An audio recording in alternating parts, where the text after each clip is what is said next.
C'est la plus grande extinction de masse depuis la disparition des dinosaures.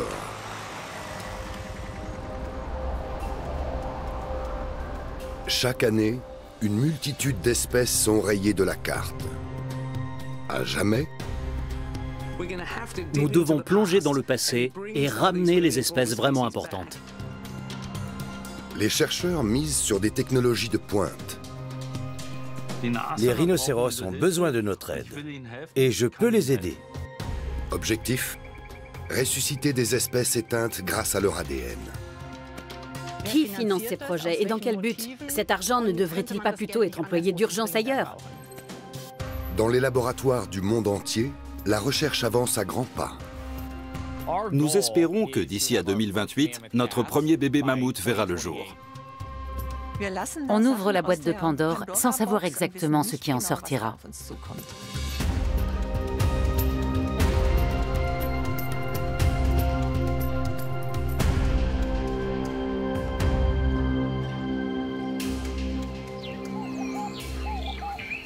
Nadjin et sa fille Fatou sont les deux dernières représentantes des rhinocéros blancs du Nord, une espèce décimée par les braconniers pour ses cornes.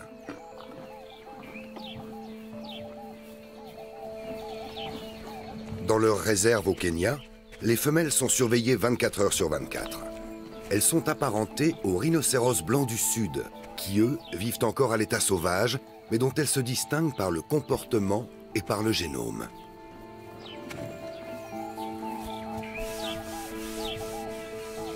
En 2018, le dernier rhinocéros blanc du Nord, mâle, est décédé, mettant fin aux tentatives d'accouplement.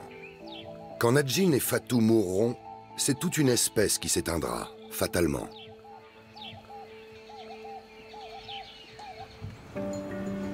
Mais à Berlin, des chercheurs entendent tordre le cou à cette fatalité. L'Institut Leibniz de recherche en zoologie, un établissement public allemand basé à Berlin, est à la tête du consortium scientifique international BioRescue. Thomas Hildebrandt, spécialiste de la reproduction animale, pilote depuis 2019 ce projet qui vise à enrayer l'extinction du rhinocéros blanc du Nord. Quand on travaille sur un mammifère aussi massif, on est confronté à des problèmes quasi insolubles, ce qui nous pousse à développer des approches inédites. Le laboratoire de cryogénie. Depuis plusieurs décennies, les chercheurs y stockent des échantillons de tissus, d'ovocytes et de spermatozoïdes de 300 espèces menacées. Une sorte de zoo congelé, en somme. Les cellules sont conservées à moins 193 degrés dans de l'azote liquide et décongelées en cas de besoin. On y trouve entre autres les spermatozoïdes de 4 rhinocéros blancs du Nord morts dans des zoos. Pour Thomas Hildebrandt et Susanne Holze, ces échantillons sont déterminants.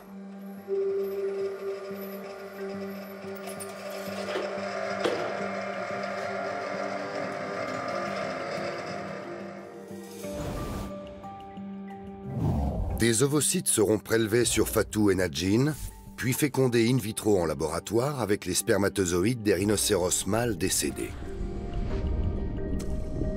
Après s'être développé dans un liquide nutritif, l'embryon obtenu sera transféré dans l'utérus d'une femelle rhinocéros blanc du Sud qui fera office de mère porteuse pour le bébé éprouvette. Le veau rhinocéros naîtra après 16 mois de gestation. Il sera ensuite élevé par Fatou ou Nadjin.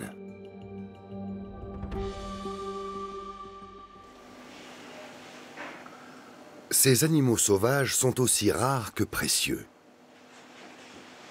Le rhinocéros est une espèce clé qui est au sommet d'une hiérarchie de communautés d'espèces.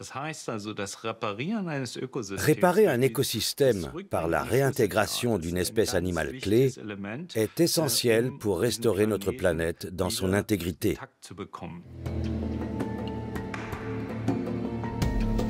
La mission de Thomas Hildebrandt débute en 2019 au Kenya. Dans la réserve naturelle d'Olpejeta, le vétérinaire prépare les interventions à venir. Le temps presse. Les 2 dernières femelles, auprès desquelles le jeune rhinocéros devra apprendre les comportements de son espèce, ne sont plus toutes jeunes.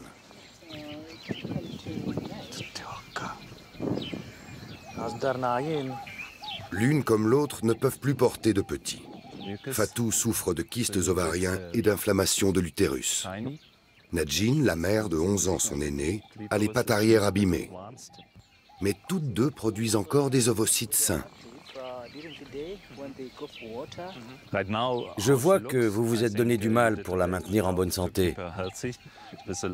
On va pouvoir procéder à un bilan sanguin avec notre laboratoire mobile. 2020. Des centaines de kilos d'équipements ont été acheminés par avion. Les vétérinaires ont acquis une grande expérience grâce à des interventions similaires sur des animaux de zoo. Mais ils ignorent comment un rhinocéros sauvage va réagir au prélèvement d'ovocytes.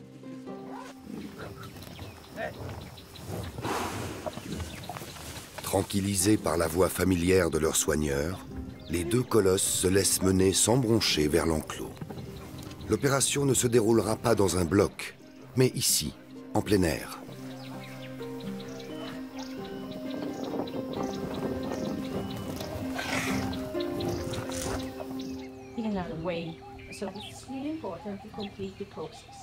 L'éthicienne Barbara De Mori, de l'université de Padoue, est chargée de conseiller l'équipe, de veiller au respect des règles et d'en établir de nouvelles si besoin.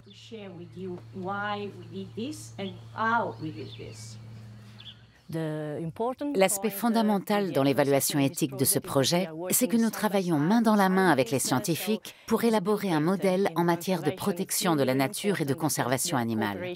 La coopération est capitale. Nous devons être irréprochables sur ce point. L'aspect culturel n'est pas non plus à négliger. Le projet rassemble des personnes d'origines différentes.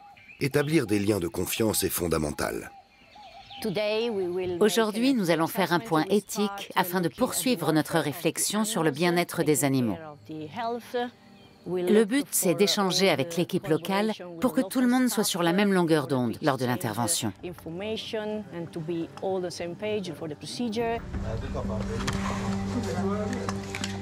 Fatou est anesthésié.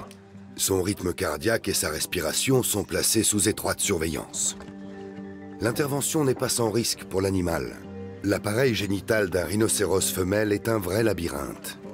Une sonde à ultrasons permet de contrôler l'opération.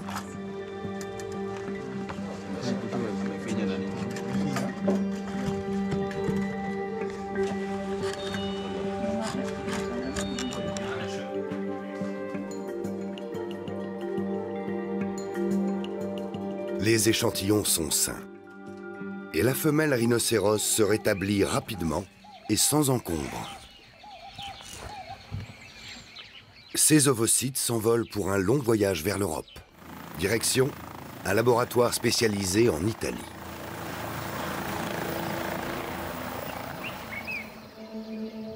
Les rhinocéros blancs disposent encore d'habitats naturels et pourraient se maintenir s'ils n'étaient pas chassés.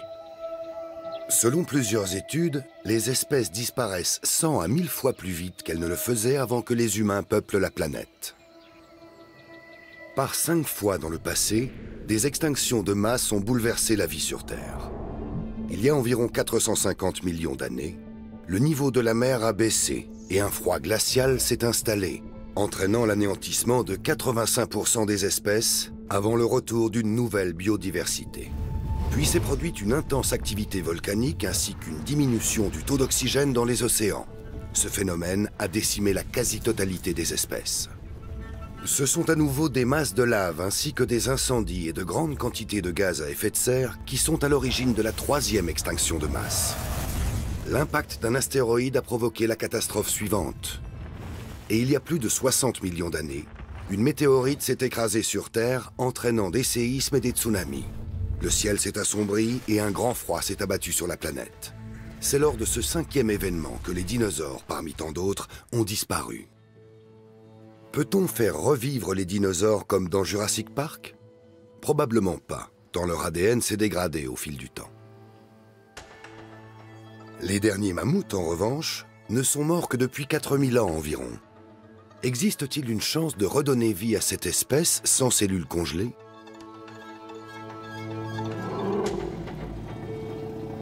La chasse ainsi que la détérioration de leurs conditions de vie sont responsables de la disparition des mastodontes.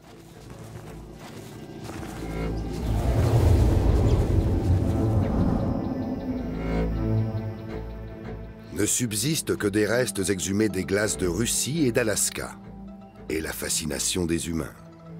Les mammouths, comme ceux du musée d'histoire naturelle de Stuttgart, sont très populaires auprès du grand public. L'idée de les ressusciter a germé il y a déjà plusieurs décennies. Mais pendant longtemps, on a manqué de matériel génétique suffisant et de techniques pour reproduire l'ADN. La donne est en train de changer.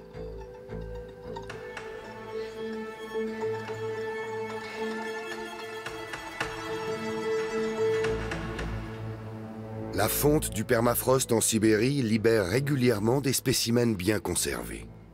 On a ainsi pu reconstituer le génome du mammouth à partir de tissus, d'éléments osseux et de sang. À Dallas, aux États-Unis, une entreprise privée veut aller plus loin. Colossal Biosciences travaille depuis 2021 sur des projets de désextinction, la recréation d'espèces disparues. Une soixantaine de scientifiques sont à pied d'œuvre.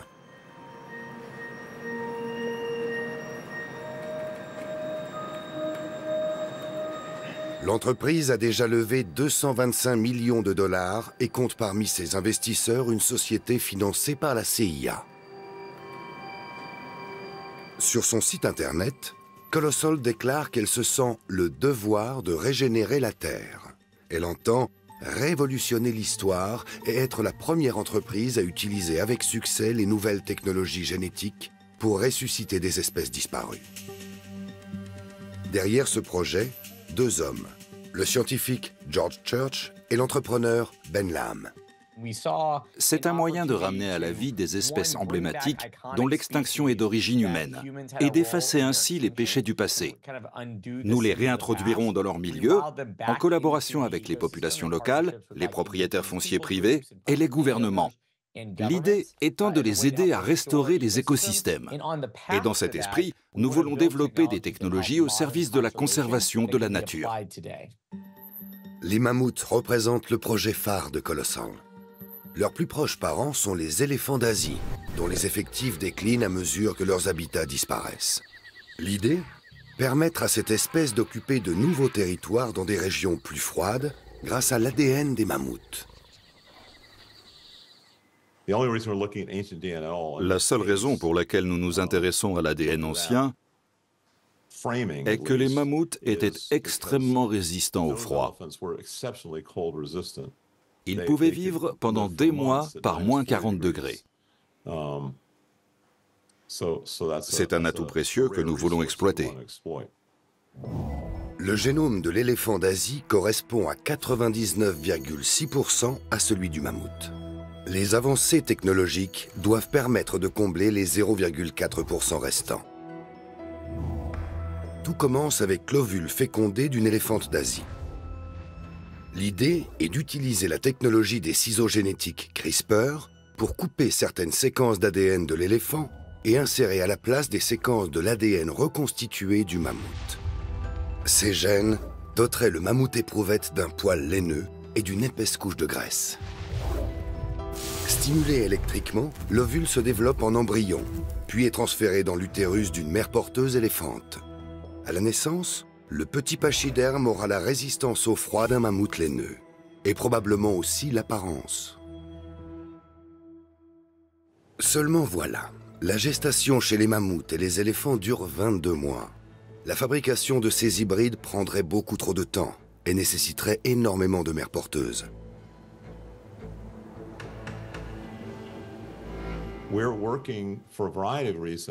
C'est pour ces raisons que nous travaillons au développement d'embryons hors du corps d'une éléphante, ex vivo, avec des utérus artificiels, par exemple. Mais cela est-il possible ? En 2017, un utérus artificiel a été testé avec succès sur des agneaux prématurés. Baptisé BioBag, l'appareil conçu par des chercheurs américains est constitué d'une poche en plastique remplie d'une solution proche du liquide placentaire. Depuis, beaucoup leur ont emboîté le pas. Nous établirons des centres dans tout l'Arctique, juste à côté de l'endroit où ils sont destinés à passer leur vie. Pas besoin de les transporter. Ils n'auront qu'à passer la porte du laboratoire où ils sont nés. C'est ici que les futurs mammouths doivent s'établir, en Sibérie, dans une ancienne steppe dépourvue de pâturage et recouverte de forêts. En 2018, George Church y rencontre le biologiste russe Sergueï Zimov, qui gère depuis des décennies le parc du Pléistocène, une vaste plaine où il a réintroduit des bisons d'Europe, des bœufs musqués et des chevaux sauvages. Loin d'être une attraction touristique, le projet a une visée scientifique. L'objectif est d'enrayer la fonte du permafrost et la libération de dioxyde de carbone dans l'atmosphère. En grattant la neige pour trouver de la nourriture, les herbivores enlèvent la couche d'isolation du sol et en l'exposant au grand froid sibérien, le maintiennent gelé. Les mammouths pourraient donc être des alliés dans la protection du climat. Mais il faudrait pour cela en produire des milliers en laboratoire. La réintroduction de mammouths est-elle vraiment la solution? Au musée d'histoire naturelle Senckenberg de Francfort, Catherine Böning-Geise mène des recherches sur la biodiversité, c'est-à-dire les relations entre les animaux, les plantes et leurs habitats. Ce serait une expérience totalement irresponsable. Le mammouth est porteur de parasites et il a un impact sur la végétation. Par ailleurs, il entre en concurrence avec d'autres espèces. Introduire ce colosse dans un système d'une grande complexité reviendrait à bousculer les équilibres existants. Et on ne peut absolument pas prévoir ce qui en résulterait. On envisage pourtant aussi de recréer le quagga en Afrique du Sud et la colombe voyageuse en Amérique du Nord. Aucun projet en revanche pour le grand pingouin. Les chercheurs de Colossal veulent aussi ressusciter le dodo, ce gros oiseau incapable de voler et victime entre autres des rats, arrivés avec les Européens. Ramener à la vie des animaux disparus fascine manifestement les gens, ce qui est compréhensible. Imaginez, pouvoir ressusciter des espèces éteintes. Mais en ce qui concerne la protection de la biodiversité, c'est une goutte d'eau dans un océan de problèmes. Selon certaines études, jusqu'à 58 000 espèces disparaissent chaque année. Outre la perte de leur génome, c'est tout le fonctionnement de leur écosystème qui est bouleversé.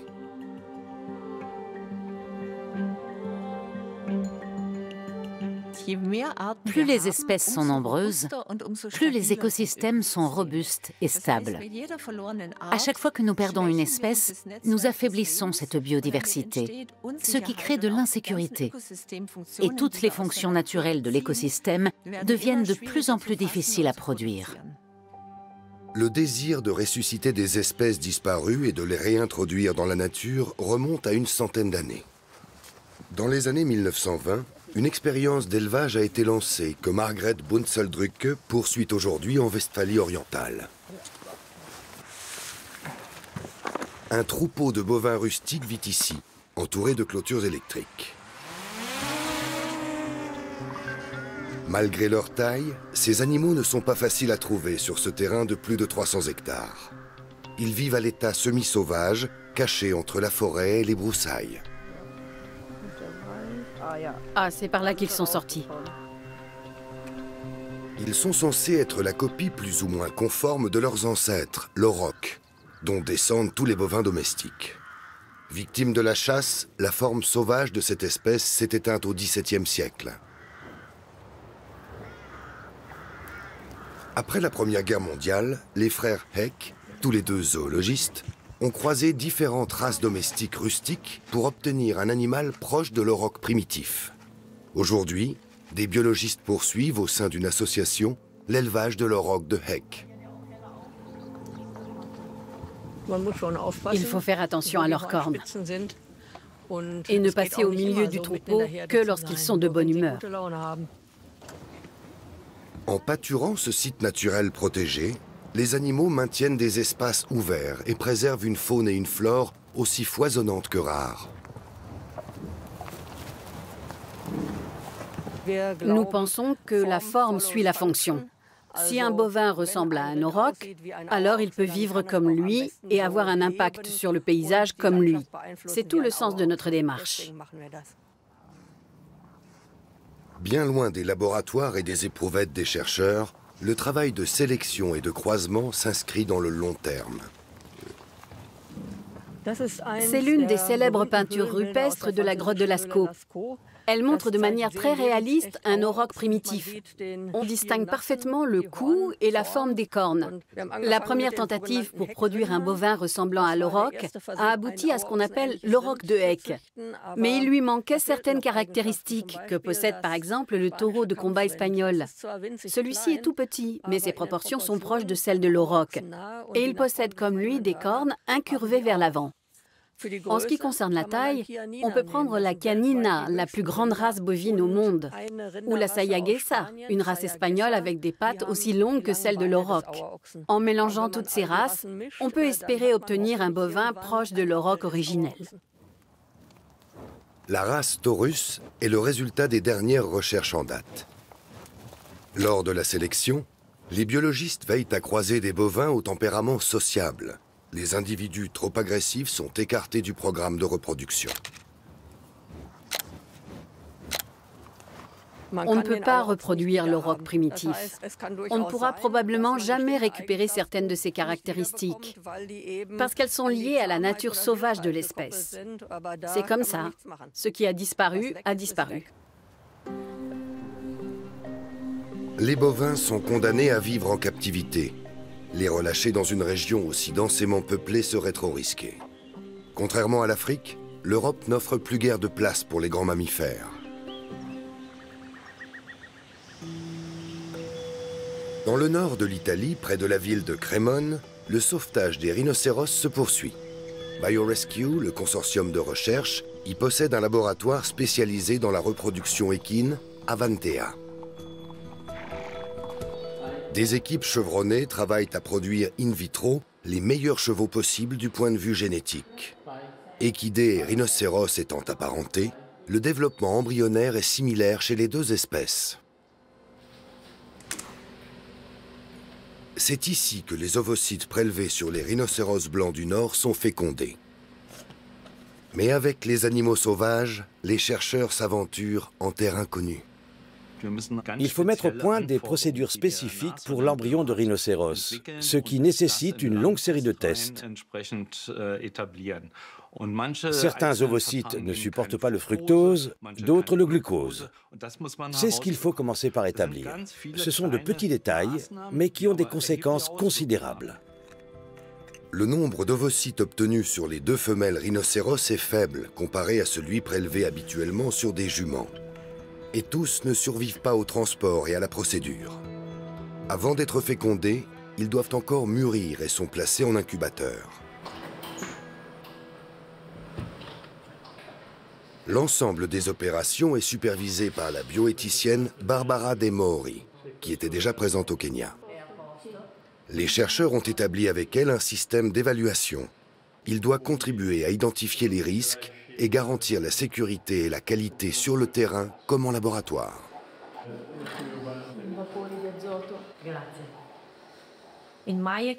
D'après mon expérience, BioRescue est très engagé dans la promotion de l'évaluation éthique.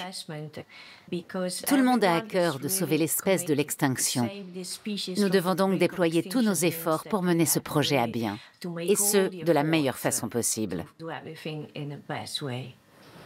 Les chercheurs vont s'exercer à la technique du transfert embryonnaire avec des rhinocéros blancs du Sud, dont les représentants sont plus nombreux que leurs cousins du Nord. Première étape, produire des embryons in vitro.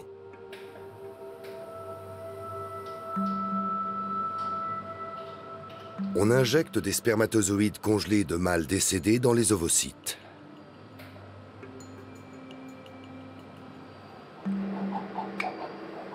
Dans l'incubateur, les ovules se divisent jusqu'au stade multicellulaire.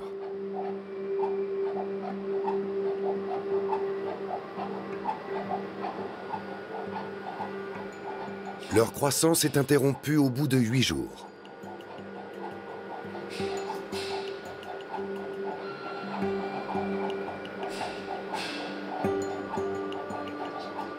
Les embryons sont alors congelés avant de s'envoler pour le Kenya.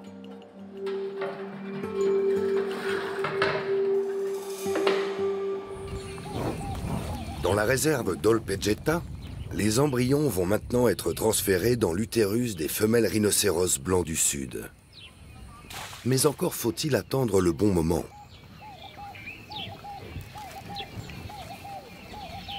Les chercheurs font donc appel à un mâle dont la présence doit stimuler les futures mères porteuses et indiquer quand elles seront prêtes à accueillir l'embryon. Le mâle a été stérilisé, car il ne faudrait surtout pas qu'il féconde la receveuse.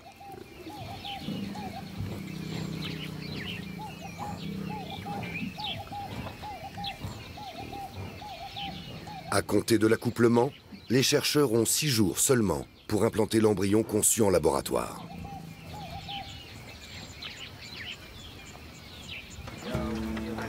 En septembre 2023, les chercheurs de BioRescue se préparent pour l'intervention.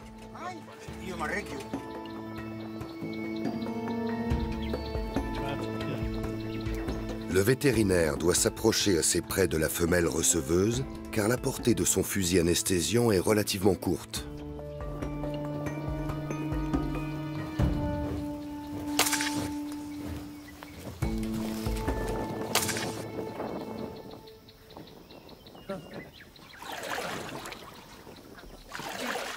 Une fois anesthésiée, la femelle est immédiatement protégée de la chaleur. Les chercheurs ont derrière eux 13 transferts d'embryons chez des rhinocéros de zoo et d'élevage, qui se sont tous soldés par un échec. Ils ont conçu eux-mêmes l'ensemble des méthodes et des appareils adaptés à l'espèce. Lors de l'implantation de l'embryon, Thomas Hildebrandt doit veiller à ne pas toucher les gros vaisseaux sanguins avec son aiguille. La femelle a bien supporté l'intervention. Il ne reste plus qu'à attendre. BioRescue se consacre à la sauvegarde du rhinocéros entre le Kenya, Berlin et Crémone. Mais c'est de Dallas que le consortium a reçu un soutien de taille. Tout en travaillant à la résurrection du mammouth, l'entreprise privée Colossal Biosciences collabore à d'autres projets scientifiques, et notamment depuis 2023 avec l'Institut Leibniz de recherche en zoologie. Nous travaillons en étroite collaboration avec des entreprises comme Colossal, qui développent des technologies spécifiquement adaptées à nos besoins. Colossal est engagé dans la recréation du mammouth, mais aussi dans le déploiement d'outils à la pointe de la technologie pour la sauvegarde du rhinocéros blanc du Nord. En retour, l'expérience en matière de biologie de la reproduction intéresse particulièrement la firme américaine. Nous avons besoin des meilleurs experts ainsi que de nombreuses technologies et infrastructures. Nous avons levé 225 millions de dollars à cet effet. Et certaines des technologies que nous mettons au point seront appliquées dans le domaine de la santé humaine et permettront de générer un retour sur investissement. Désormais valorisé à 1,78 milliard de dollars, Colossal est devenu un poids lourd des biotechnologies.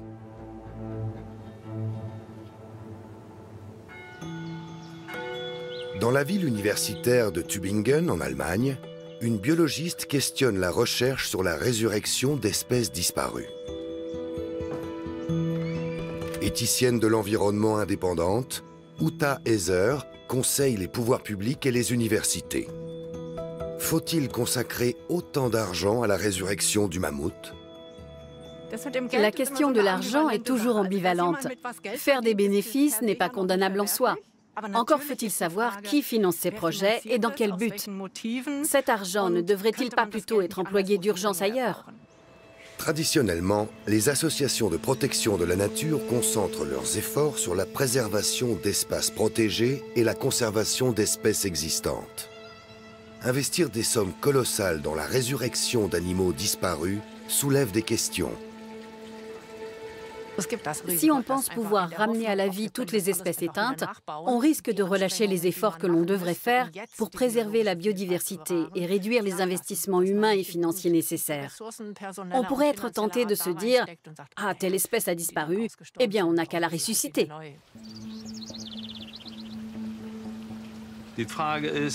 Si on peut réparer le vivant de cette façon, alors il n'y a plus à s'inquiéter, car on peut réparer toutes les erreurs de l'humanité. Je pense néanmoins que ça ne se passera pas ainsi parce que cette approche est trop coûteuse en termes d'investissement, de technologie, de nombre d'heures de recherche. Ça doit vraiment être l'ultime recours. En Allemagne, les efforts de sauvetage du rhinocéros seraient difficilement réalisables sans argent public. Les fonds alloués à la protection de la nature sont limités. Nous ne prenons pas d'argent destiné à la protection de la nature. Au contraire, nous lui en apportons. Tous les outils que nous développons dans la lutte contre l'extinction des espèces, nous les mettons gratuitement à disposition des gouvernements et des organisations à but non lucratif. Tout le monde pourra utiliser nos technologies pour sauver les espèces menacées.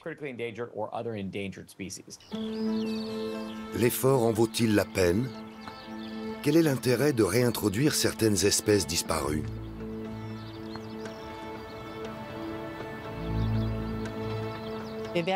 Il est peu probable que la science arrive à recréer 1 million d'espèces, sans compter que beaucoup de celles qui disparaissent ne sont pas répertoriées tellement elles sont minuscules.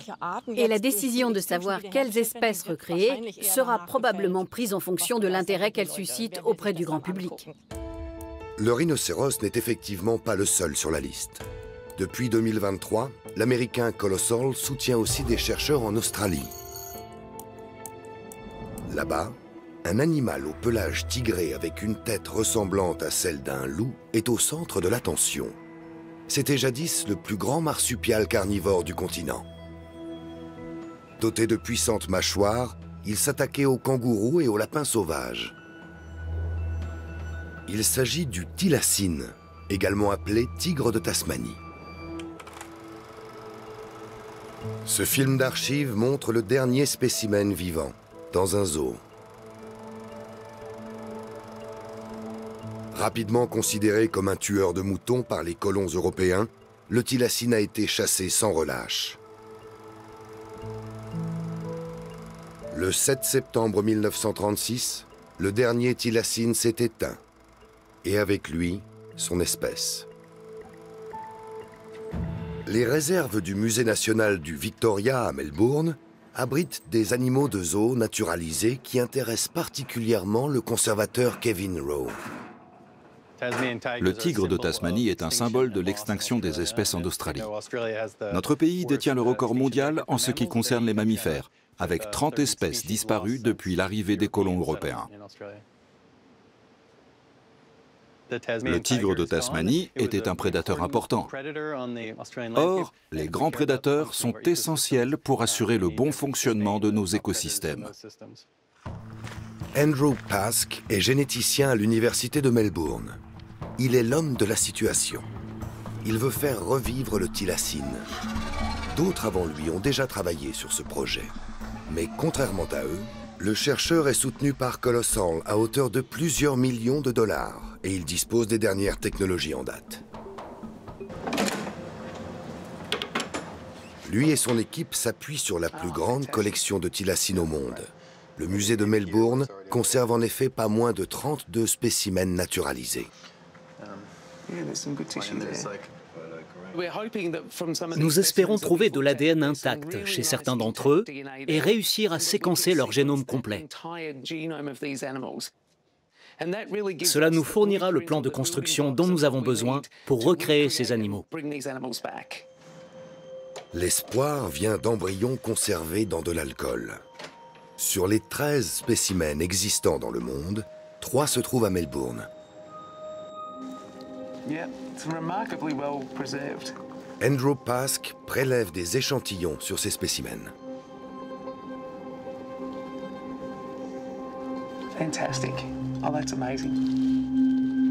L'embryon portant le numéro C5757 a plus de 100 ans et provient d'une femelle naturalisée du musée. Son bon état de conservation en fait un candidat prometteur pour Andrew Pask. On n'est pas encore en mesure de créer de la vie ex nihilo. Pour créer de la vie, il faut de la matière. Il faut donc commencer par séquencer le génome complet d'un animal disparu, puis le comparer avec celui de toutes les espèces vivantes pour déterminer laquelle est son plus proche parent. L'embryon C5757 répond aux attentes. En 2018, on parvient à reconstituer presque entièrement le génome du thylacine. À l'université de Melbourne, la recherche d'un animal génétiquement proche commence.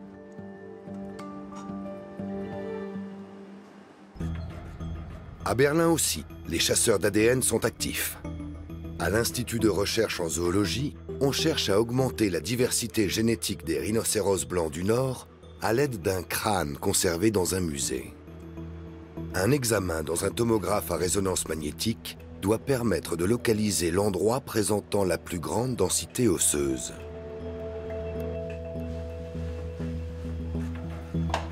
Le crâne ne contient plus de tissu vivant, mais il recèle l'ADN de l'animal.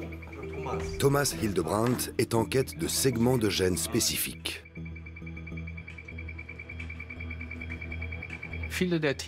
Beaucoup de rhinocéros étaient particulièrement massifs et robustes. C'est pourquoi ils étaient chassés.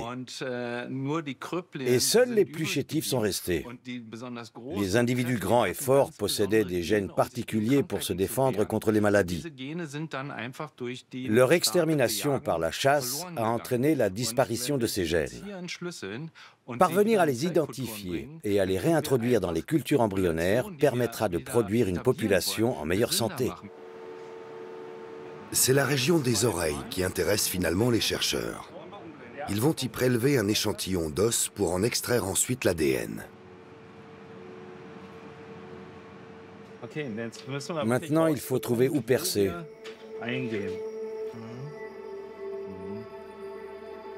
Ce n'est pas facile. On a ces deux points là, regarde. Tu peux peut-être... Oui, c'est ça. Positionne-toi entre les deux points. Voilà, tu es au niveau du premier, mais on ne voit pas encore l'oreille interne. Ah si, la voilà.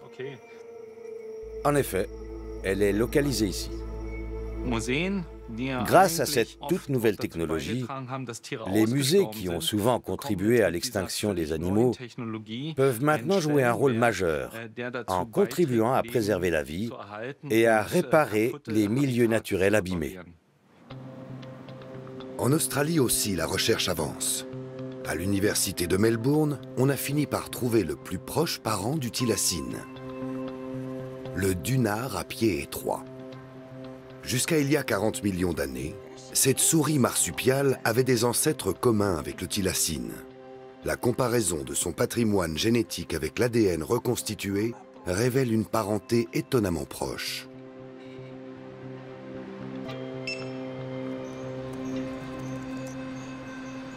Ces minuscules carnivores présentent de nombreux avantages.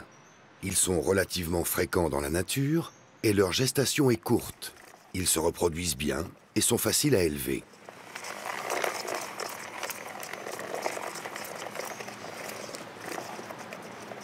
Les chercheurs projettent d'utiliser les dunars à 2 étapes du processus.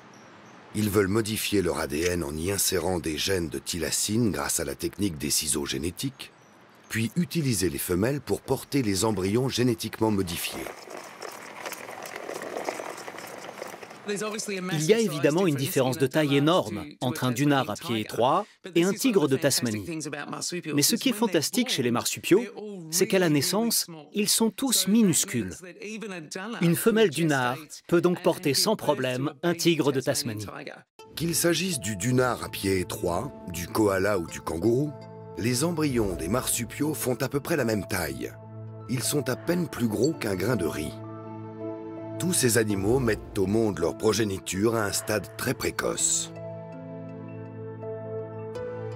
Après la période de gestation, le petit marsupial sort du cloaque maternel et se hisse jusqu'à la poche ventrale de la femelle, où il s'accroche par la bouche à l'une des mamelles. Là, il s'y développe à l'abri des dangers. Il en était de même pour le thylacine. Comme chez ce kangourou, les petits grandissent rapidement. le bébé thylacine serait vite trop grand pour la mère porteuse. Il faudra donc l'extraire de la poche ventrale et le nourrir soit à la main, soit dans une poche artificielle. Mais quels gènes font un thylacine? Andrew Pask dispose d'images du squelette et des organes de tous les embryons. Il s'intéresse aux traits caractéristiques, le museau, la mâchoire et les puissantes pattes arrière.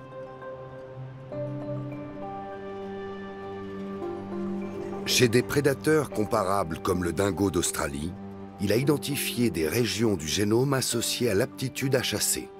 Celles-ci pourraient également être déterminantes pour la reconstitution de l'ADN du thylacine.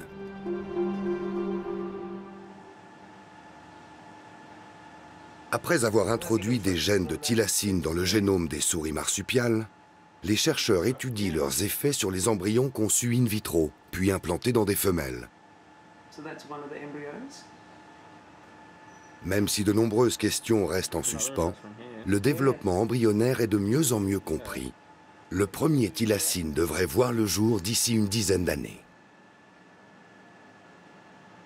Une fois passées toutes ces étapes, on obtiendra un thylacine complet. Les différences qu'il présenterait avec un ancêtre sauvage ne seraient pas plus importantes que celles existant entre deux individus de l'espèce, ou entre vous et moi par exemple. On aura un thylacine authentique que l'on pourra réintroduire dans son écosystème. Reste à savoir si le génome des thylacines leur permettra de survivre dans la nature.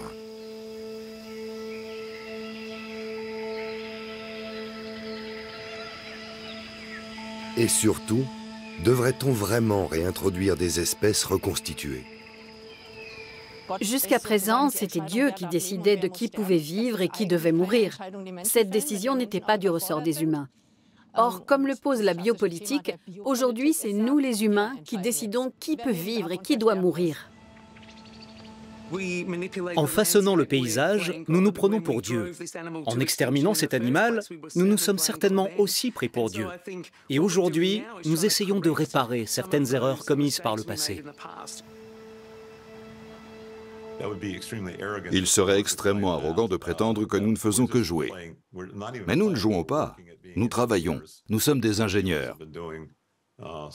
C'est ce que les humains ont toujours fait. Étudier le passé, planifier l'avenir, inventer des choses. Nous faisons simplement notre travail. La considération, la crainte, le respect, l'humilité, tout cela disparaît. Et c'est le contraire qui se passe.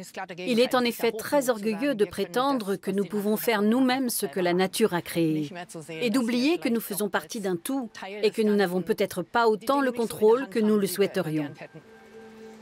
Et si, en voulant corriger nos erreurs, nous n'étions pas en train d'ouvrir la boîte de Pandore?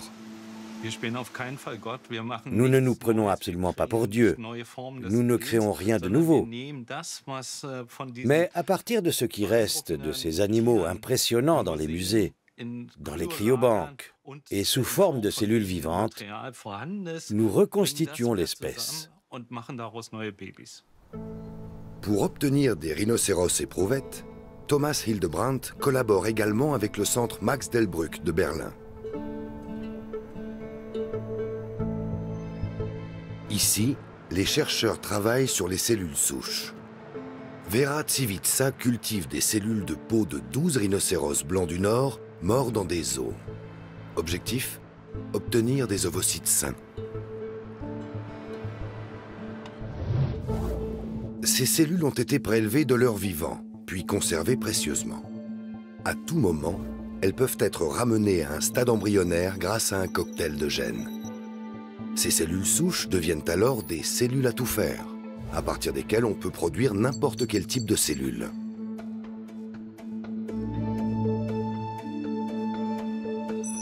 Stimulées par des protéines et placées dans un milieu nutritif approprié, elles se développent pour devenir des spermatozoïdes ou des ovocytes. Une fois arrivé à maturité, l'ovocyte est fécondé avec les spermatozoïdes congelés des mâles décédés.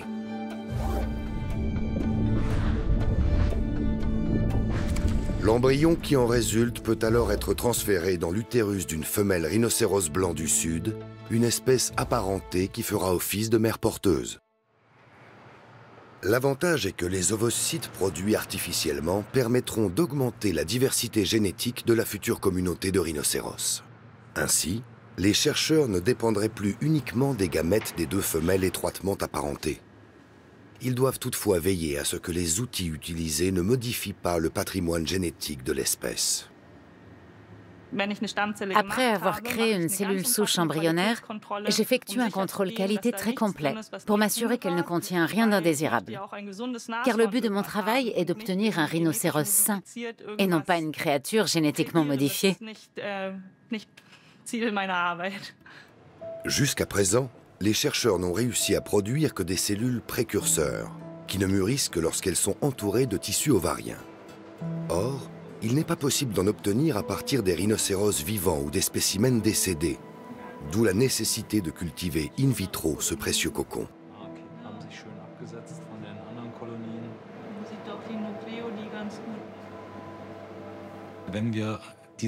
Nous n'utilisons cette méthode qu'en dernier recours, lorsque les mesures classiques de conservation n'ont pas porté leurs fruits.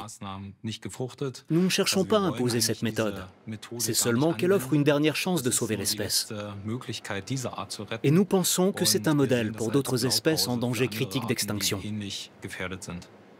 Mais le temps presse, car presque toutes les espèces de rhinocéros sont menacées.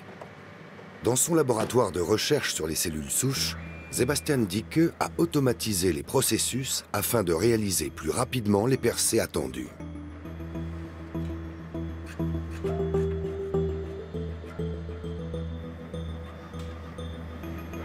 Beaucoup reste à faire.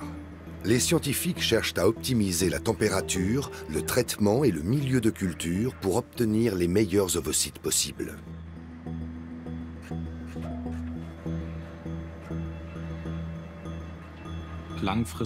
L'objectif à terme est de reconstituer un troupeau entier, composé d'individus en bonne santé.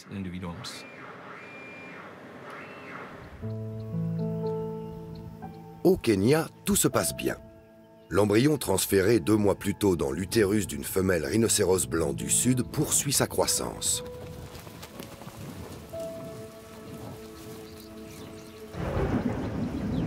Mais en décembre 2023, de fortes pluies s'abattent sur la région, libérant des bactéries du sol.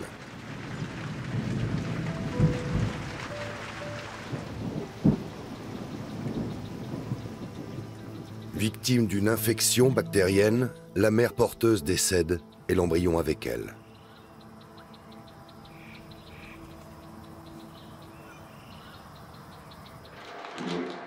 L'autopsie révèle que le rhinocéros éprouvette avait 62 jours, qu'il était de sexe masculin et mesurait 6,4 cm de long.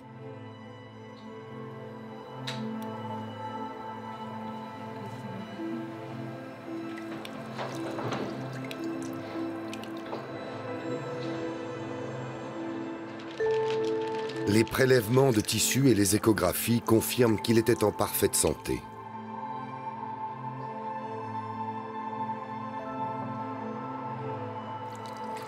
Les chances que le bébé vienne au monde après 16 mois de gestation étaient estimées à 95%.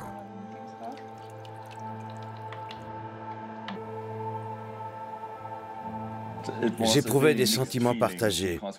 On n'avait jamais eu un aussi beau petit rhinocéros entre les mains. Mais d'un autre côté, on aurait évidemment préféré qu'il poursuive son développement in utero. La mère porteuse était également en bonne santé jusqu'à son infection bactérienne. Le transfert d'embryon ne lui avait pas été fatal. J'étais très ému en tenant ce fœtus entre les mains.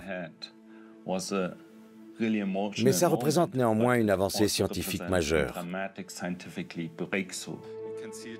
Les résultats de recherche sont présentés en janvier 2024 lors d'une conférence de presse internationale, avec en prime un modèle 3D. Voici notre bébé.